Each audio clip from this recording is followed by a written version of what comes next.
ನಿಮ್ಗೇನೋ ನೀನು ಒಬ್ಬನೇ ಎಲ್ಲ ಕಂಡಿರೋನು. ನಾವು ನಿಮ್ಗೇನೋ ನೀನು ಒಬ್ಬನೇ ಎಲ್ಲ ಕಂಡಿರೋನು.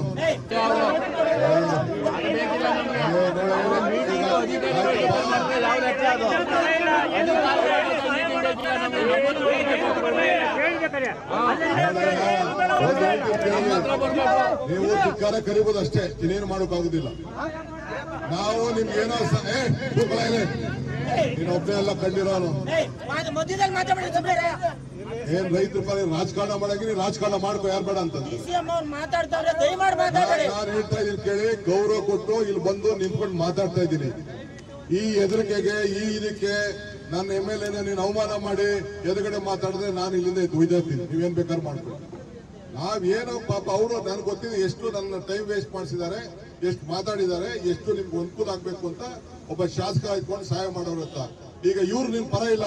ಯಾವನ್ ರಿಜಿಸ್ಟರ್ ಯಾವನು ಅಕ್ವಿಷನ್ ಮಾಡ್ದ ಅವ್ನು ನಿಮ್ ಪರನಾ?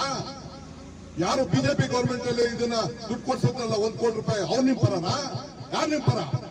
ಯಾವನು ಇಲ್ಲ ನಿಮ್ ಪರ. ಏನಾದ್ರು ನಿಮ್ಗೆ ಏನಾದ್ರು ಜೀವ ಕೊಡ್ಬೇಕು, ನಿಮ್ಗೆ ಏನಾದ್ರು ಒಳ್ಳೆ ಪರಿಹಾರ ಕೊಡ್ಬೇಕು ಅಂದ್ರೆ ಬಾಲಕೃಷ್ಣ ಇವತ್ತು ನಿಮ್ಗೋಸ್ಕರ ಹೋರಾಟ ಮಾಡ್ತಾ ಇರೋದು. ಯಾರು ಹೋರಾಟ ಮಾಡ್ತಾರ ಅಂತ ತಿಳ್ಕೊಳ್ಳಿ. ನಾನ್ ನಿಮ್ಗೆ ಹೇಳೋದು ಇಷ್ಟೇ, ಕಾನೂನು ಚೌಕಟ್ಟಿನಲ್ಲಿ ಏನ್ ಸಹಾಯ ಮಾಡ್ಬೇಕು ನಾನು ಮಾಡಕ್ ತಯಾರಿದ್ದೀನಿ.